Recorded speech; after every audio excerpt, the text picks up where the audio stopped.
सोलापूर जिल्ह्यातील मंगळवेढा तालुक्यातील नंदेश्वर गावात गॅस सिलेंडरच्या स्फोटात 2 चिमुकलींचा दुर्दैवी मृत्यू झाला असून 3 जण गंभीर जखमी झाले आहेत।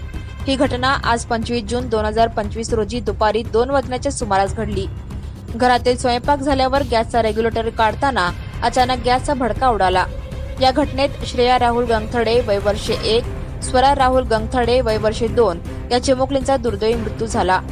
तर दादासो विष्णू गंगथडे वय वर्ष 40, मोनाली दादासो गंगथडे वय वर्ष 22, अनुजा दादासो गंगथडे वय वर्ष 30 सर्व राहणार नंदेश्वर तालुका मंगळवेढा जिल्हा सोलापूर असे जखमी झालेल्यांची नावे आहेत। जखमींना सोलापुरातील शासकीय रुग्णालय अर्थात सिव्हिल हॉस्पिटल या ठिकाणी दाखल करण्यात आले होते। मात्र यात श्रेया राहुल गंगथडे वय वर्ष 1, स्वरा राहुल गंगथडे वय वर्ष 2 या चिमुकलीचा उपचारापूर्वीच मयत झाले। Subscribe now and press the bell icon. Never miss an update.